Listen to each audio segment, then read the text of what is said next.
This is a Film Stories original podcast. Yeah, what I think about a lot is the Abigail Folger seeing, Susan Atkins walking around the house and just waving to her, and she waved back because it was the 60s, and you could easily find somebody wandering around your house barefoot and long-haired, and you'd wave at them. It is like something out of a horror movie. I mean, that's one of the reasons why it's lasted, I think. This is Writers on Film, the only podcast dedicated to books on cinema.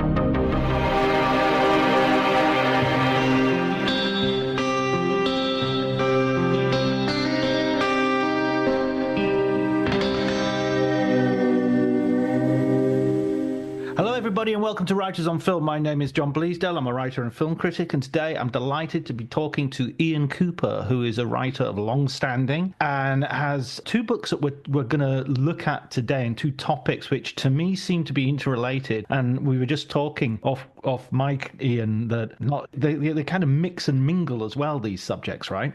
Sure, yeah. First of all, though, Ian, I really want to talk about how you got into writing. What was your entry into writing about film? I was teaching film in London quite a long time, and I'd written various bits of things for film guides and things like that. And I got married to a German, and she said she had a good job offer in Germany and I could move here and write full time. So I hadn't really thought about, I kind of thought, yeah, it'd be good to write screenplays or books or whatever. And so I started when we moved here, and I wrote quite a lot of stuff quite quickly because I didn't have a job. I could kind of just sit here. I was in a village. I didn't speak German. We didn't have the internet. So it was kind of a bit like The Shining, without the axe murders. That's really how it happened. Although I'm always disappointed in how few axe murders there actually are in The Shining. I do call me sick, but that is one film which has a paucity of killing. Yeah, well, but the one there is pretty dramatic. So True. Poor Chef Holleran. Yeah. He spends all that time in that. How long is it to fly from Miami to Denver and then through the snow and and then just gets killed straight away? He's basically shipped in as the only victim, basically. Well, they've got to kill somebody, and they can't kill Wendy or Danny. So I guess I think let's go with Charles Manson first, because this is perennial topic. This is something that has been that every few years, and in your book on Manson in television and in film, what surprised? Well, it didn't really surprise me, but almost instantly it's creating its own sort of fictional avatars and versions. It's almost like within weeks this is happening. Yeah. Well, the first Manson movie, John Waters' Multiple Maniacs, he started shooting that before they'd caught the family. The day before he finished shooting, they made the arrests. And so he put this famous headline, "Weirdos Arrested in Tape Murder." In Multiple Maniacs, one of the characters is tormented by his partner that he killed the most beautiful girl in Hollywood. So it's like, even before there was a Manson family in the media, there was the Tate murders in film, it's incredible, really. Yeah. Exploitation movies have always been really good at exploited. But I think with the Manson murders, especially if you compare them to something like the Moors murders in Britain, which were these kind of incredibly depressing, in the north of England, murders of children. The Manson murders had it all. It's like they've got, acid and naked hippie chicks and violence and Hollywood. And Manson was this great villain. So it's kind of perfect for exploitation filmmakers. It's got everything, really. And it's not really a decided narrative as well. This is what partly the Errol Morris documentary Chaos is about, and maybe much more the book on which it's based, is that narrative is actually really up for grabs. That there's a lot of conspiracy theories, and you can go with the helter-skelter theory, or you can, I think at one point you say that Manson can be seen from the right as being the demonic hippie, and he can be seen from the left as this sort of racist Nazi, basically. Yeah, it's really interesting how at first there was this. I think it's a sign of how deeply weird that period was in America, that people started some people thought that the Manson murders were this kind of revolutionary act. And on the far left, people thought, yeah, he's this kind of, class warrior. Or conversely, that he was framed. I mean, I think this isn't in the book because I found out recently, but as late as 1974 or 5, when Jack Nicholson was making Cuckoo's Nest, he gave an interview to Rolling Stone where he said Manson was, quote, railroaded. So it's like if you didn't think he was a revolutionary warrior, then you thought he was framed. And, that's something obviously which carries on into the Morris and the O'Neill versions of it, that Manson was a bit of a patsy. So, yeah, and he did. I mean, he's really quite an iconic figure on the far right. It's really confusing because James Mason is the name of the fascist who really sees Manson as this kind of Christ figure. And every time you mention it, you have to say James Mason, not the actor. Or you could just not say that and people could just have an image in their head. That would be a story, yeah. Someone with a wonderful voice going... Yeah. I think Charles Manson was... I think the thing is, because Manson has this kind of Hollywood... he was on the fringes of Hollywood, so it is kind of plausible that it could be that James Mason. And I don't want to kind of libel because I like James Mason. I like the actor, not the fascist. again, we have to clarify. Yes. Yeah. I mean, what I found about the different versions of Charles Manson, and there's the one was quite recent, one directed by Mary Harron, Charlie Says, with Matt Smith in the role, who is so poorly cast, because if there's one defining aspect of Manson, it's the fact that he's so small, and they put in this lanky beanpole as his to play him. There's this idea as well that somehow there are things around him where he's got to be brought down to size, metaphorically, like for instance his music career, and the thing that's interesting is sort of the Mary Harron film sort of suggests this guy's actually not very good and he's completely deluded in his musical ambition, whereas the Morris documentary kind of has people on record going, he almost made it, he was almost, he was in the room with the right people. I think Bobby Beausoleil was right when he said that the Manson songs people hear, he kind of made up as nonsense songs for the family to sing together around the campfire.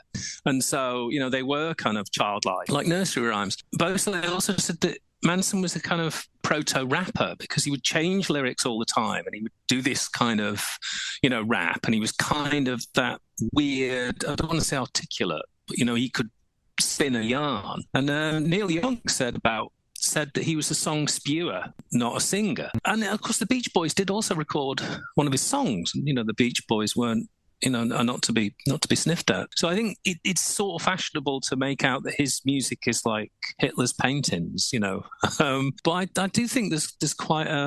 he definitely had talent. Whether he had enough, I mean, that's interesting in the Morris documentary where they keep saying he was nearly there, but he wasn't. But I don't see him as any worse than somebody like Richie Havens, who, had this massive career in the 60s. The interviews that you see with him and the way he sort of performs there is there's a knowingness. I mean, you talk about him rapping and him sort of doing this sort of stream of consciousness almost idea. It reminds me a little bit of Russell Brand, but potentially the first time that's been pointed out. But that he had this sort of way of being sort of ineptly loquacious, that he put unfamiliar words in sentences so that you were going, oh, hang on a minute, how did that, you sort of have to backtrack to see if it makes any sense or not, or whether he's just dazzling you with verbiage. Yeah, I mean, there's a lot of that. We're referring to Prison as the hallways of always is a fantastic quote. And I keep coming back a lot of the time to his phrase, no sense makes sense, which,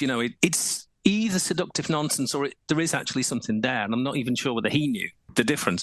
And I think it's partly because he was kind of articulate, but he wasn't educated. So it's very much a sense of his rough edges weren't filed off at any point. And I think a big key to the way Manson talked, and I sort of feel like this is not really explored by enough writers. He was institutionalized from very young, and he was very short and he was very skinny. So he's got to find some sort of survival mechanism.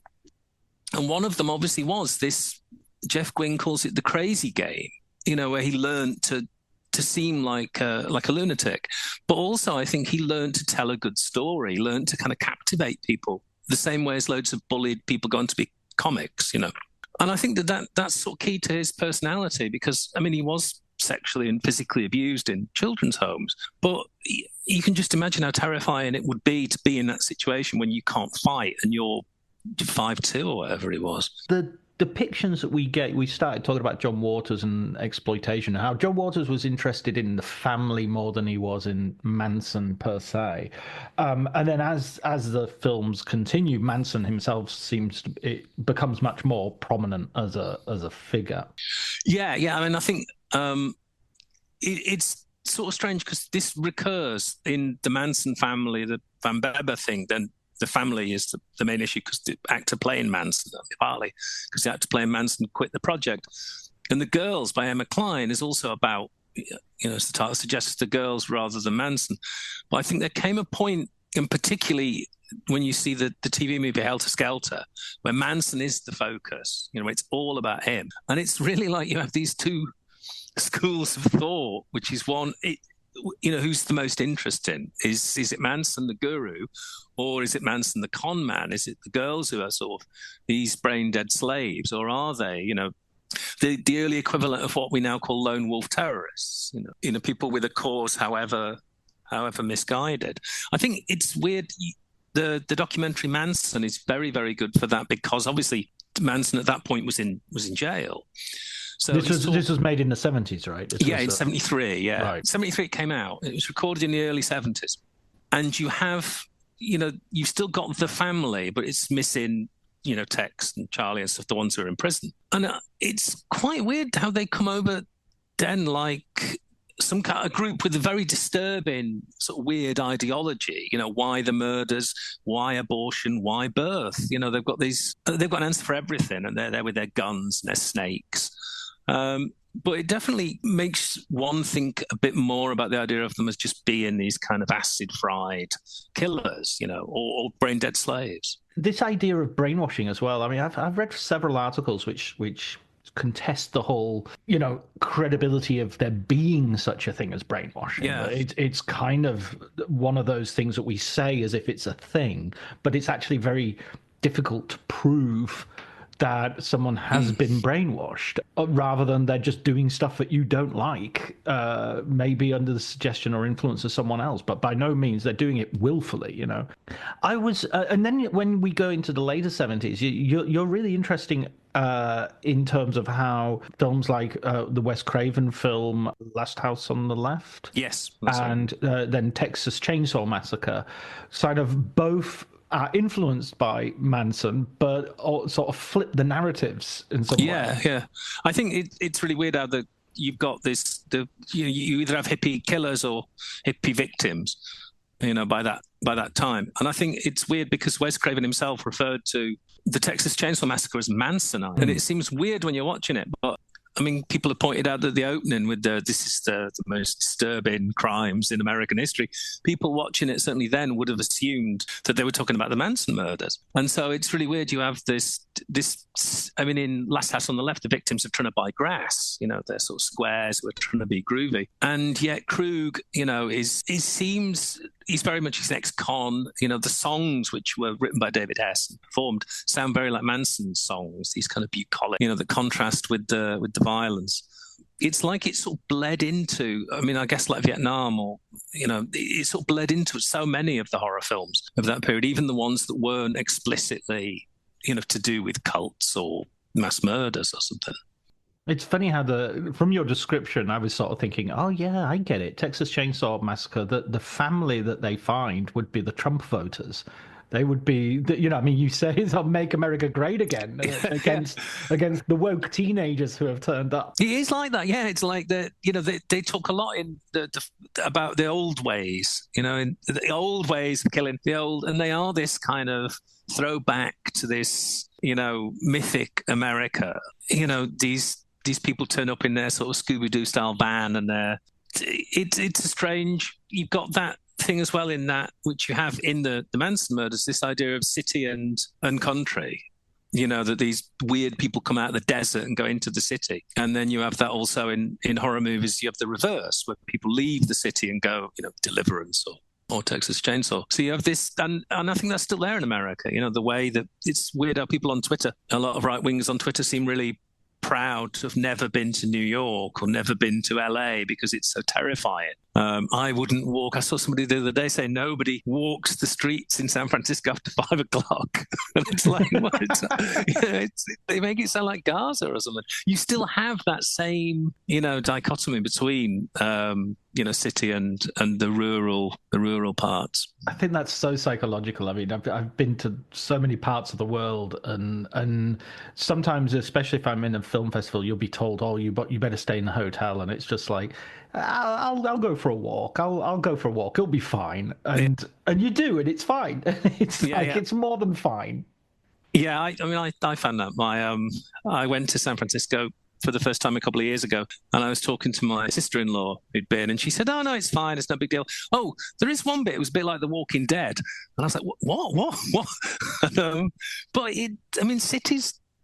I think often it's the idea of cities as being this place of drugs and violence and stuff. Whereas when you spend any time in any city, you're aware that there are all sorts of problems, homelessness and the like.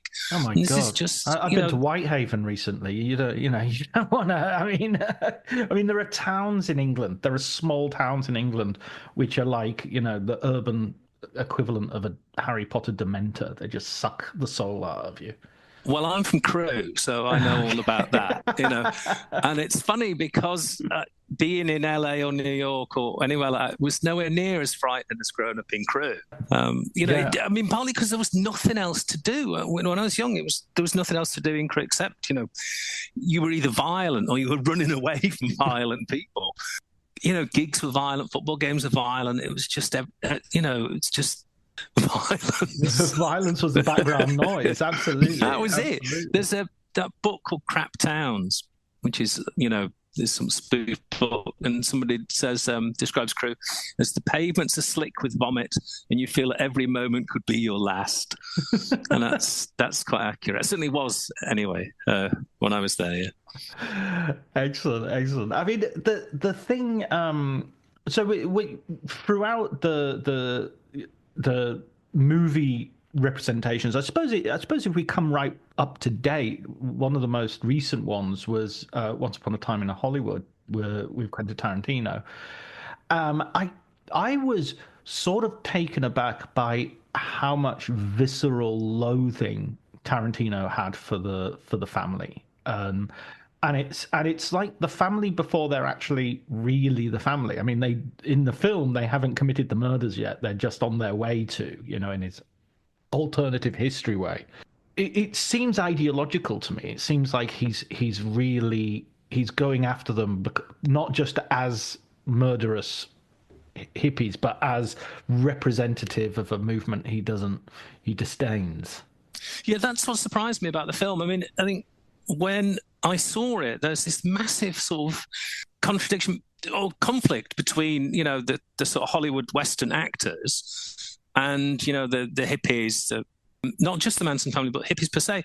And it's weird because if you look at something like Pat Garrett and Billy the Kid, the Peckinpah film, I mean, Peckinpah was no hippie, but he could see this, casting Bob Dylan and Chris Christopherson and all this sort of thing. There's this affinity he sees an affinity between Western outlaws and, these sort of drug-taking, long-haired people. And it's really weird because Tarantino doesn't seem to have that at all. And of course, he's much younger. And I think there is something, I like the Tarantino film a lot, but there is something really reactionary about it at a time when, family members are going up for parole for the 10 to 15 times, and it being granted, and then it being, knocked on the head by the governor. I get it. I get the kind of revenge fantasy thing, but it's like, I think it's an attack. It feels very much like Tarantino is angry at the 60s. But do you? I kind of want to say, I mean, I'm just thinking specifically about that final, and apologies everybody, spoilers for Once Upon a Time in Hollywood if you haven't seen it. But the fight, and I agree with you. I very much rate the film, but I very much rate. I can really like films and disagree with them, and both thoughts can coexist. Yeah. But I thought there was something almost Elizabethan in the way it was reenacting the murders on the murderers. It was like, we're gonna hang, draw, and quarter you because that's what you are trying to do. We're gonna represent your crimes on your bodies. We're not just gonna kill you. We're gonna literally smash your face in. And we're going to do that to the prettiest girl of the bunch. Yeah, is it like, I think, I can't remember the quote now, there's an Aldous Huxley quote about there's nothing feels as good as doing terrible things in the name of virtue. Oh. And it felt a bit like that. It's like, you can really, really enjoy this violence because these are bad people and we know what they did and it was terrible. And I mean, I kind of like the conflicting feelings to that. It's an interesting film in a lot of ways, but it's like, it was basically, it felt a bit like Death Wish, but much, much better written and directed. That sort of thing where you want, in Death Wish, you kind of enjoy these people being shot in the back for just pulling out a knife. And then you don't feel good about it after, By Death Wish 2 and Death Wish 3 and Death Wish 4, you really wish you really don't feel good. You wish you'd allowed the stabbing to take place. Yes. Well, let's talk a little bit about the most recent, which is the Netflix documentary Chaos. I think we've both read the book on which this is based. I forget the name of the writer, escapes me, even though he's a participant in the Tom O'Neill. Tom O'Neill, that's right. Now, what was your take on the book? The book, it's a strange book because it's got so much in there. It's like he dug up so much stuff and he thought, I'm going to lay it all down. And some of it wasn't. I didn't think it was new. The stuff about Bugliosi, for example, that he was having illegitimate kids with a cocktail waitress or whatever. I mean, I don't think that really proves anything other than he was a lousy husband. But the idea that he came up with Helter Skelter because obviously then the murders are much scarier. This bizarre belief system, killing total strangers and all this, that he kind of ignored evidence that flew in the face of that. I thought was really interesting, and that he tried to blacken O'Neill's name. Allegedly. That was fascinating. But what I liked the most was the thing about how Manson was much more embedded in the LA scene than is widely thought. And especially the story, which, if it's true, it's really strange, is Terry Melcher turning up at the ranch on acid after the murders and begging forgiveness from Manson. That was all really interesting. The MK Ultra stuff, I know that there's quite a lot of really, really strange things going on in Haight-Ashbury at that time. And it would be weird if the CIA or whoever didn't have an interest in what's basically this kind of insurrection in the middle of an American city. But there's also, it seems like all conspiracy theories, to sort of try and make sense of something which can't really be explained. And I think that was a problem. Or which can be explained with far more boring but more credible ideas. Like, for instance, in the film, they talk about this particular doctor who has been conducting experiments, and he's been brainwashing people. And it's kind of one of those... they use the Manchurian Candidate as an example of like, yeah, look, it happened in... But wait a second, Manchurian Candidate is a film. It's not. It's not a documented fact that this happened, and it's a film about a It's sort of like using Invasion of the Body Snatchers as evidence that people have become pod people. And there's one point at which he says, the author says, why would he said that he had succeeded? Why would he say he'd succeeded if he hadn't? And why would the CIA pay him this substantial sums of money for... The CIA pay lots of crackpots substantial... they're not like... they're a secretive organization which is completely riddled with corruption. Of course there's going to be money going missing and people getting paid for jobs they don't necessarily do. And of course, and also I think everybody was kind of... playing catch up at that time with, you've got these acid experiments in the late 50s. And I think Morris was interested in that because he made Wormwood earlier, which was also about these CIA experiments. And then, of course, it gets out of control and everybody's dropping acid. And I always think it's weird that it went, what people who went through these terrifying experiences in the acid tests when they were dosed without their knowledge, what they must have thought 10 years later to realize that it was this kind of recreational drug used by millions of young people. And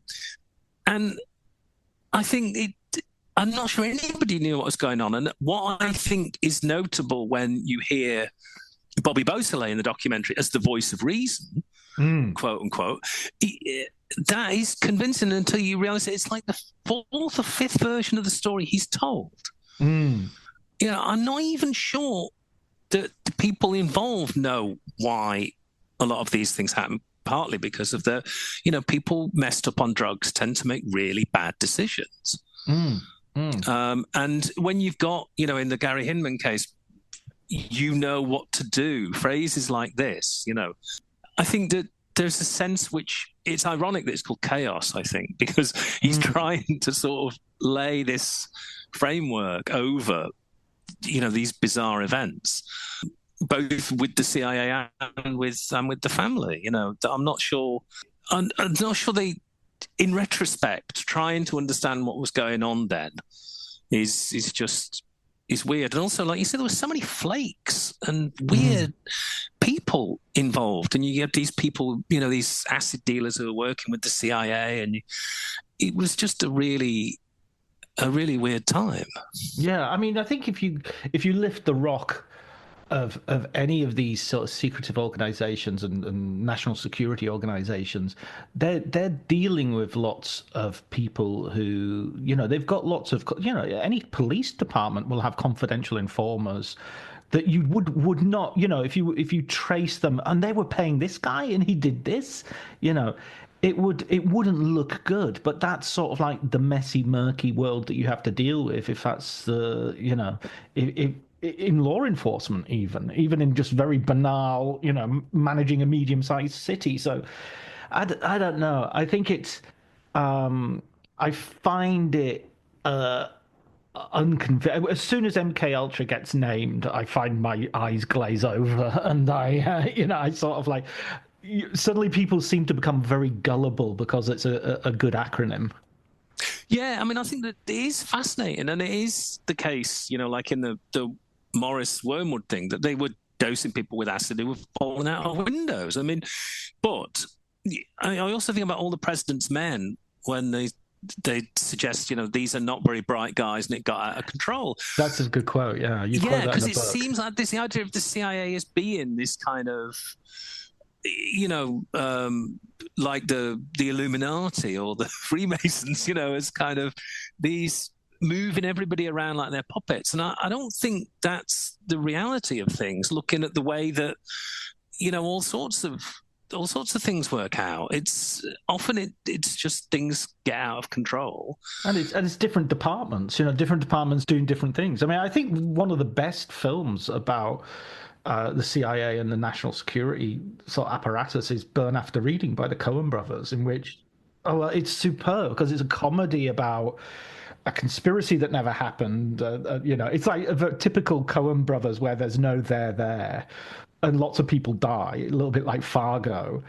And it's framed by these wonderful scenes in which J.K. Simmons is like one of the heads of one of the departments, and he's constantly being asked, "Oh, should we arrest him?" And he's going like, "Oh, fuck no, stay right. Should we stop him at the airport? He's trying to escape. Oh, fuck, let him go." It's the least problems that we have, the better it is. We're not interested in any of this, Yeah. Well, I was reading a book not long ago about the Robert Kennedy assassination. So it was things like, well, the police didn't release these photographs of the door with bullet holes in, so this must be a conspiracy. And I was thinking, I remember the Yorkshire Ripper investigation when they were talking to the guy who was the Ripper like 4 or 5 times, and that wasn't a conspiracy. That was, just incompetence.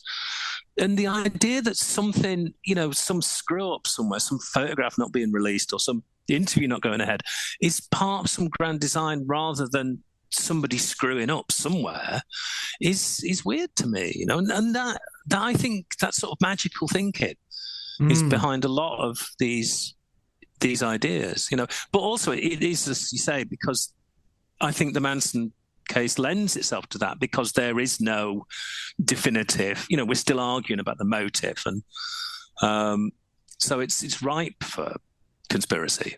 It's what you said earlier on as well about the use of drugs in terms of perceiving stuff in the moment. It's also about trying to remember stuff, and without getting too philosophical, it seems like there are these moments, these sort of fulcrum-like moments in history, and you want to go back, you know, Archduke Franz Ferdinand, the Cielo Drive. You want to go back and sort of, and I mean that's what the Tarantino film is very much about. Is if we could go back and just be there and see what happened and see what and you know and if somebody, I mean that's one of the things that was interesting I thought in the documentary when I was watching it, is that everybody in that house tries something different. Every victim in that house tries something different. So, like most murder situations, you're thinking, well, why didn't you just try to run, or why didn't you just try to grab the knife, or why didn't you try to just beg or try to communicate with the person? And they all try different strategies, and it all fails. And so it's sort of complete. That's the nightmare for me. Is like there is no, well, why don't you just jump out the window? Yeah, what I think about a lot is the Abigail Folger seeing, you know, Susan Atkins walking around the house and just waving to her, and she waved back, because it was the 60s, and you could easily find somebody wandering around your house barefoot and long-haired, and you'd wave at them. You know, it's I mean, it's a sort of, it is like something out of a horror movie. I mean, that's one of the reasons why it's lasted, I think. It is just this really, really terrifying thought of you're there, and you're, especially in the case of Sharon Tate, you're young, you're beautiful, you're rich, you're going to have this baby. You're living in this. I mean, that was what was weird when I first went to LA. I really understood. I went to the Getty Center, and you're looking out at these. It's like the nicest place on earth. These huge houses with their swimming pools and these incredible views, and it feels like you've made it. And then these psychos turn up, and you know, whether you offer them money or whether you try to flee, you know, they're going to kill you. And it really is the stuff of nightmares. It's a really, really, and I think that sort of elemental aspect of it is often buried beneath the, you know, was Manson a con man or a guru, or was there a conspiracy? Just the sheer horror of the situation. You mentioned earlier, and I think this would be a good way of moving to Bring Me the Head of Alfredo Garcia. You mentioned that like Tarantino is this much more, feels, especially in this film, much more reactionary in that he doesn't have any time for the hippies at all. And it's kind of weird because like the Sharon Tate film that he shows her watching is kind of what he would consider one of the low points of cinema as well. It's this sort of like 1960s formulaic trash that's not in any way, you know, in his wheelhouse. Obviously doesn't have anything to do with her murder, but culturally that he aligns himself with the TV stars and the sort of second string Hollywood people. But with Peckinpah, there is this sense of the outlaw. There is also a sense that Peckinpah, you know, there's never a problem he's met that he doesn't think violence will somehow solve. And the other Manson, sorry, this is long, but I'll finish now. But the other Manson thing is you mentioned earlier Chris Christopherson being in Pat Garrett. He's also in Bring Me the Head of Alfredo Garcia, and I thought his role, because I knew we were having this conversation, I thought his role as one of the bikers who turns up as a rapist, essentially, with a CND sticker on his jacket.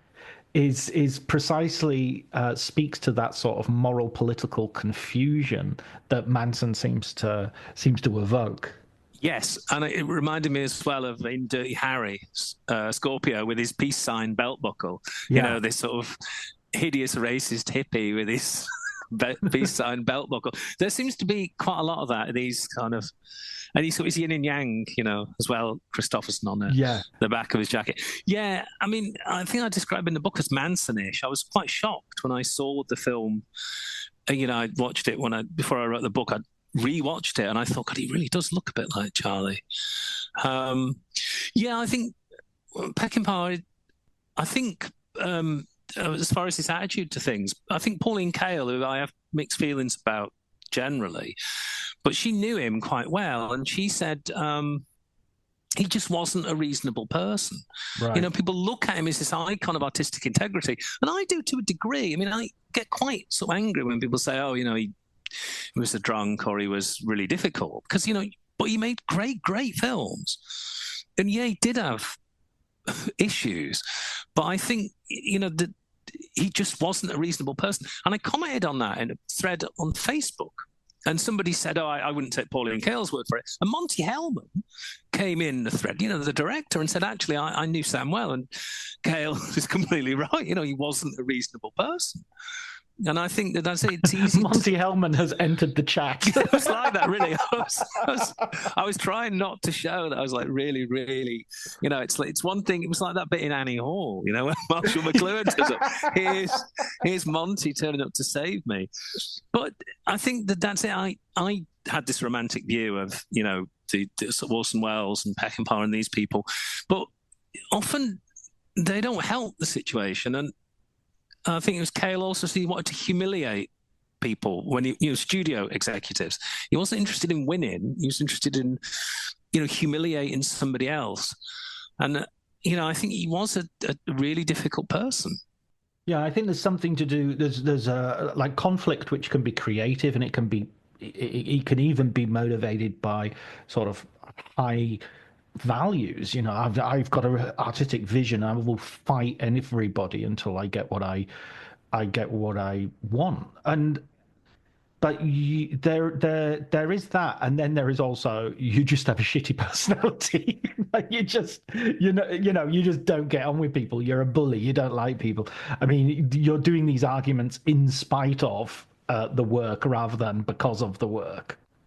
Yeah, and I think also that Peckinpah's a pretty good case study in terms of just how bad substance abuse can be for an artist, because there's a collection of Peckinpah interviews, which is a great book. But in the early 60s, he's very kind of, moderate in his views, and he talks very supportively about the people he's worked with, and even people he had problems with. He's very, that doesn't come over in the interviews.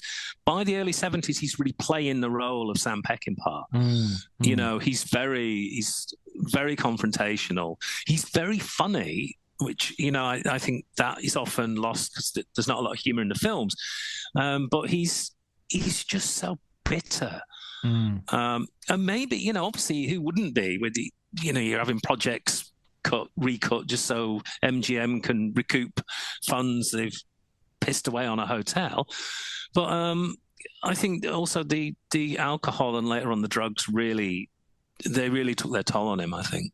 I think it's one of the things you mentioned in the book that really struck me was how sensitive, how much he liked Tennessee Williams, and that's sort of something that you're going, hang on a minute, wait a second, Sam Peckinpah. Are we talking about the same Sam Peckinpah here?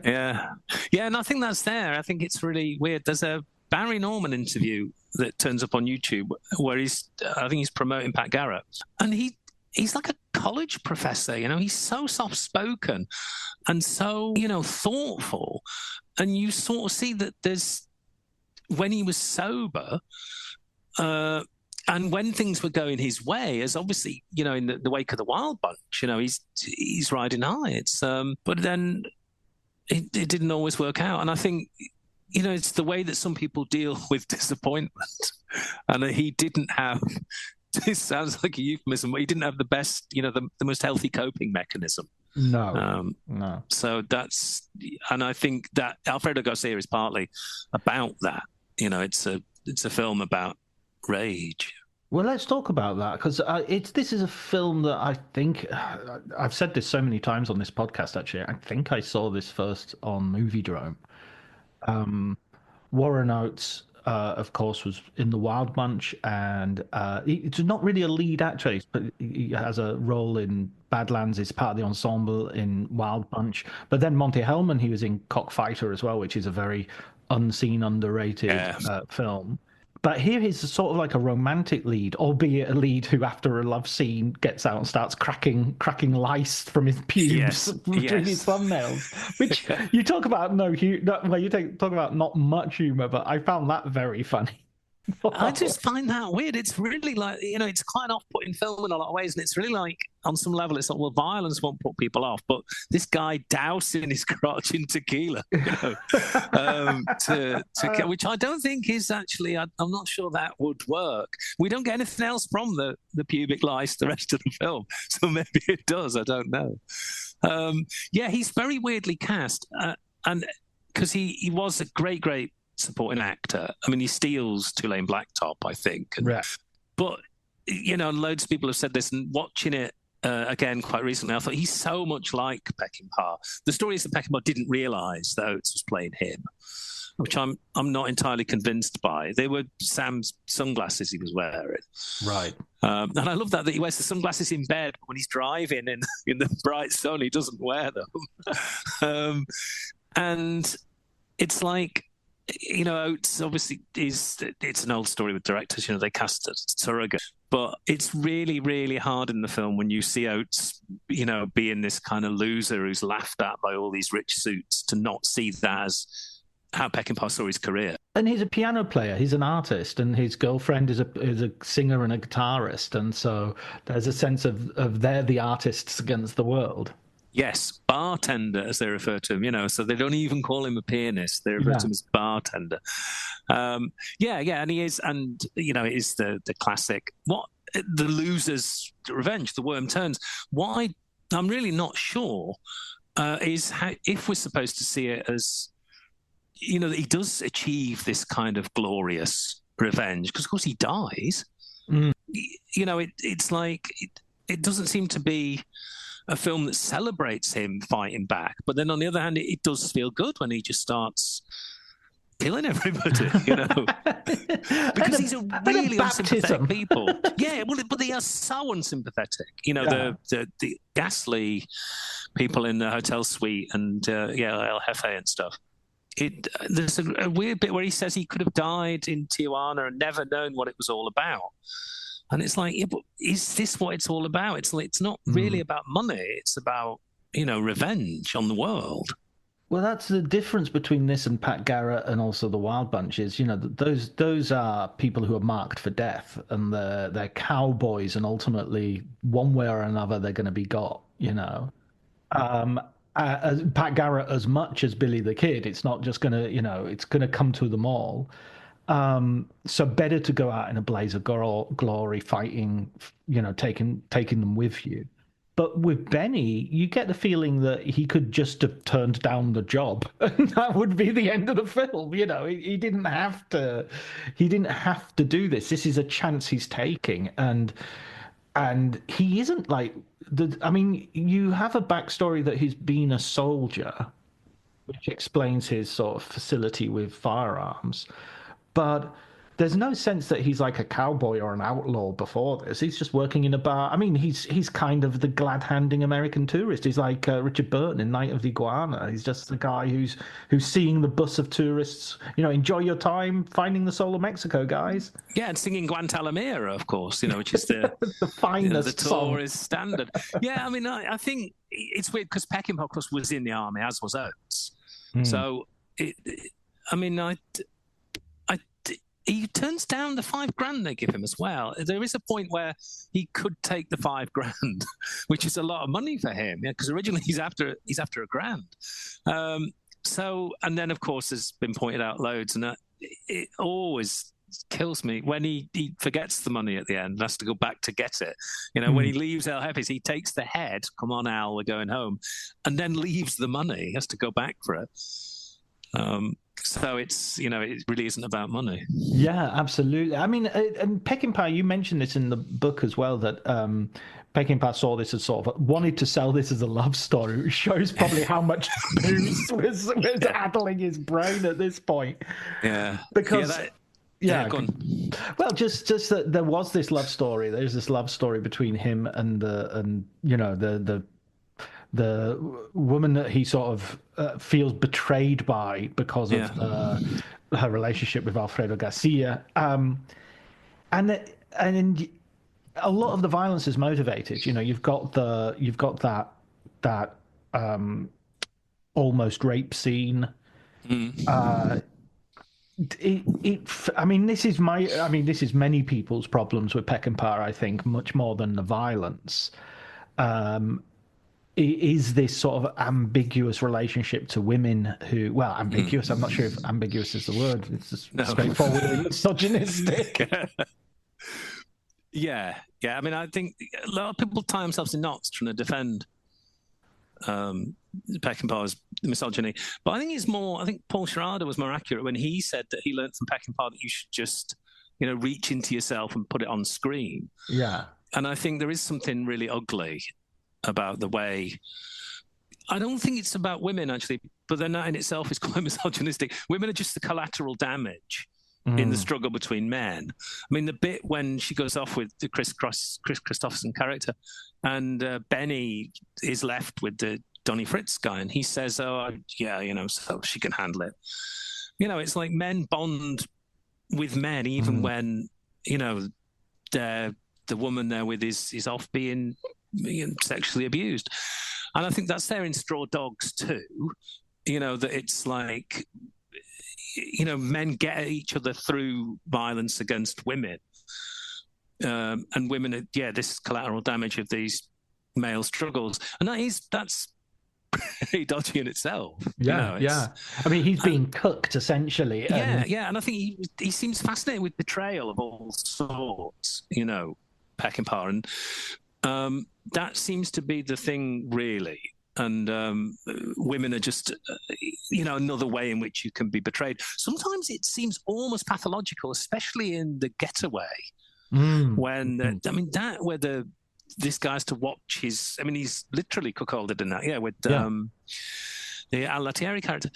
That just seems like he's, Peckinpah really vomiting up all this sort of hate and fear he's got. And I think that's what makes it interesting. And I'm not sure there's much point in trying to say, oh no, what he really meant was, because there is something pretty ugly about the way women are treated in his films. Yeah, I mean, he just wants. From what I can see, the repetition is, women are sexually available to me, and that means they're going to be sexually available to everybody. And that's the thing I fear the most. The thing I fear the most is my lover is going to want to have a non-exclusive relationship.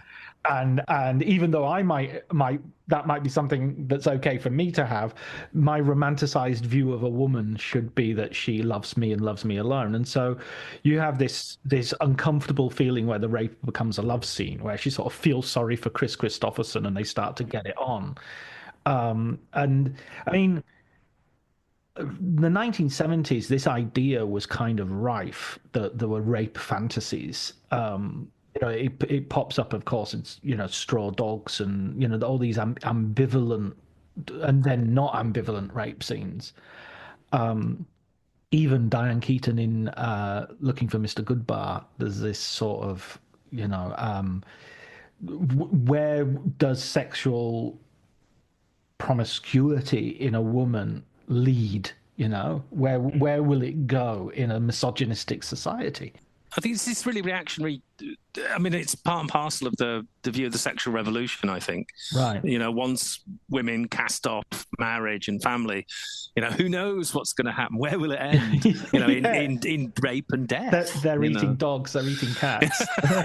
What is weird, what I think about a lot in Straw Dogs is when people write about it as a rape revenge film, the Dustin Hoffman character never finds out that, his wife has been in, I was going to say rape stroke seduction scenes, but the minute you start using phrases like that, you realize just how dodgy, the films are, that there is this deliberate, confusion.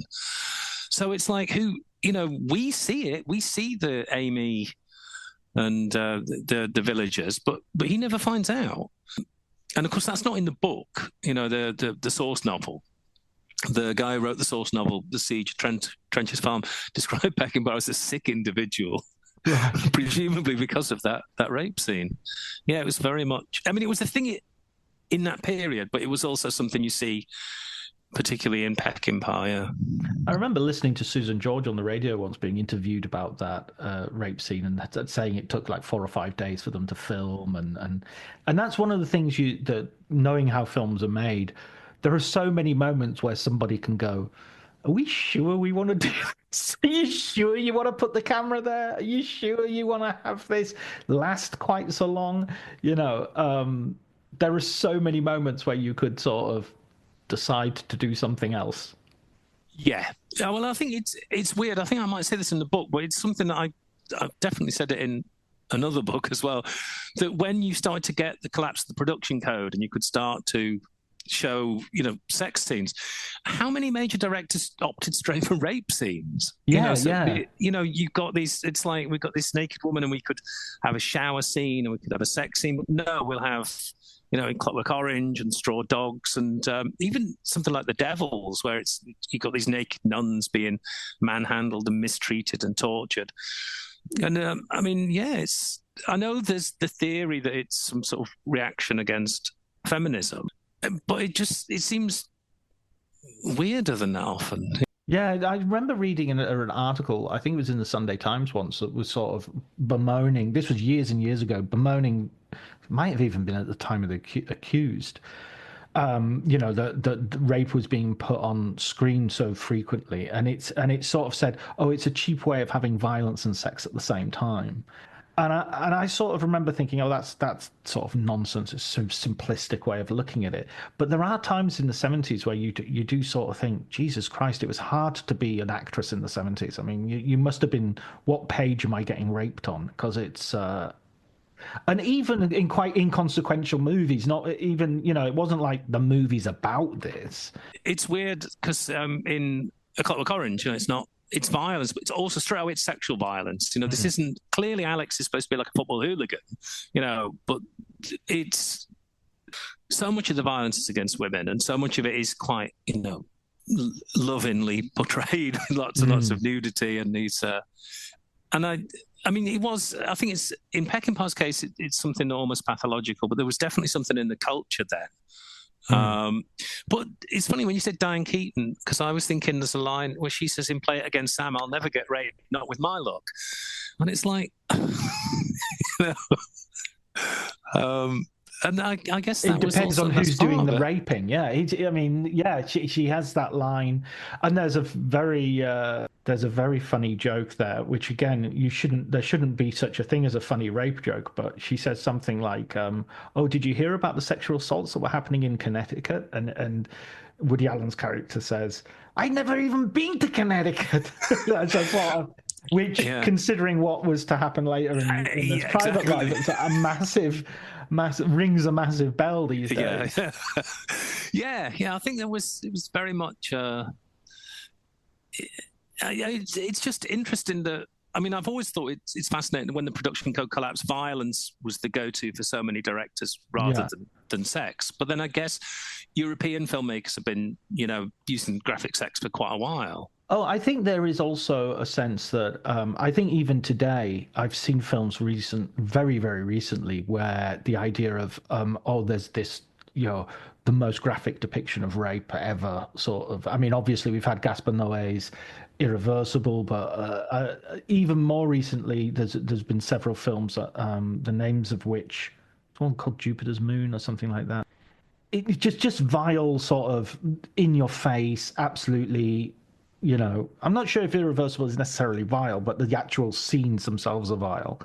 And it's almost like, why are these men always proving their bona fides by showing how much they can brutalize women on screen? It just feels to be I mean, maybe I'm being unfair, but that almost feels like the subtext. Why is extreme cinema extreme this way, and not some other? Irreversible is interesting because he does seem to be saying, he's sort of defying you to keep watching. Yeah. And I don't think that's the case in something like Clockwork Orange.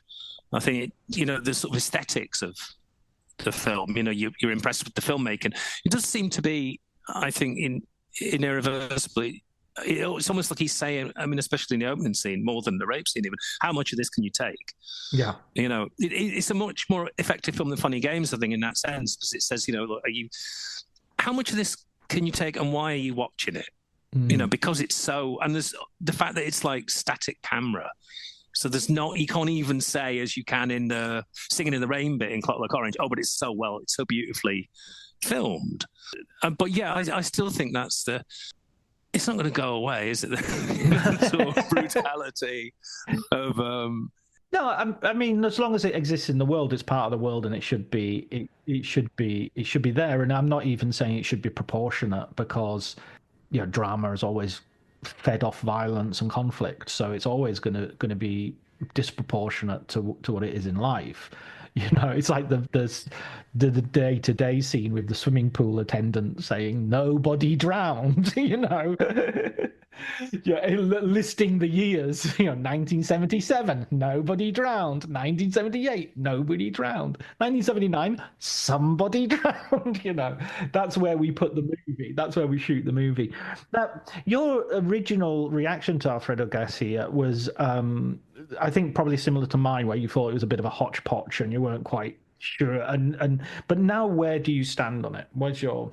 I think it's brilliant. I think it's a endlessly fascinating film. I read a quote which I would have put in the book, but I only read it recently. Francis Bacon, the painter as opposed to the scientist, said he believed in deeply ordered chaos. And that's Alfredo Garcia, I think. It's a kind of mess. And, that some of the editing is really weird. It feels like it's been, edited for TV in places. Choppy and But...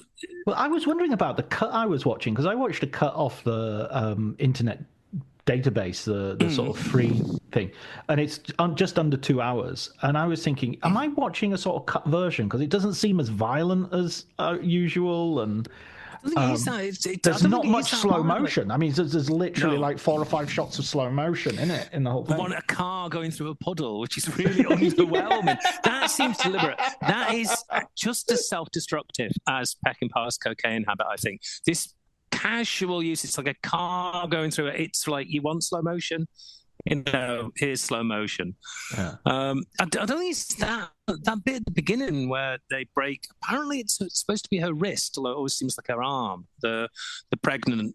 That goes. I find that really, really hard to watch. Actually, right, it's a really, that is a really shocking moment of violence. But I think it's sort of chaotic, and it feels sort of slipshod in places, and the narrative is really weird, because the first hour it's fairly slow moving, and then in the last 20 minutes you get so many people getting shot, but it's not as good a film obviously as The Wild Bunch, which is a great movie, but there's just something about it's like you really are. People use this phrase "heart of darkness" a lot about this is a voyage into the heart of darkness, but it really does feel like that, and it feels like you're looking at Sam said it was the only pure Peckinpah, and it really feels like that. It feels like right down to the quite strange view of women. It's like this is me for good or ill, and there's confusion and contradiction, and the strange kind of, it feels really artless in places, but in other places, like when the bounty hunters first show the picture of Alfredo to Benny, and you hear the sound of a car crash in the street outside, and it's like, wow, it's one of these little moments. Yeah, I like it a lot. Yeah, I mean, I love the way in the book you talk about sort of the mismatch of the lighting in some of the scenes, and yet at that same time, that might be just Benny's drunk, and so like he blacks out a bit, and day turns up without him expecting it to. And it is really weird. I watched it again, thinking, was I a bit harsh on the lighting? But no, it's getting truly dark, awful. then it's really light, yeah. And also, it's like some of the shots are so strange because it's they're shooting into the trees, so it looks much darker than it is. And so you've got this sense of disorientation anyway. And I really don't know, how much of this was deliberate. But it's, I love it. I think it's got a lot of power. I can see exactly, partly because I didn't like it when I first saw it, but I can see why it turned up in these 50 worst movies of all time, these kind of books, because superficially, it's not great, but I think it's really a really incredible film. Yeah, and I love Warren Oates in it. I love him talking to the flies and the head, and trying to order an omelette while the head is stinking up the car and stuff like that. It's just the fact that he's ordering an omelette as well is really, really, grotesque. I like it when the kid says what's in the bag, and he doesn't say dead cat, he says cat. Dead cat. He's got these great lines, and that's it. There's a sort of poetry to loads of the dialogue. It's really, really kind of beautifully written, but you have to pay attention because otherwise it just sounds like B-movie dialogue. Yeah, don't you watch me with your goddamn eyes? That's weird. That's a really strange line. Yeah. And why? Because it feels so damn good. That shouldn't work. That obviously, in loads and loads of movies where somebody's shooting somebody, we know they're doing it because it feels good. But to actually have the character say it, that's fantastic. Yeah, and it's. I don't know. I like the fact it doesn't hang around. I think I prefer it to Pat Garrett and Billy the Kid because I find Pat Garrett and Billy the Kid more of a poem than a film. It's sort of like a series of murders looking for a story.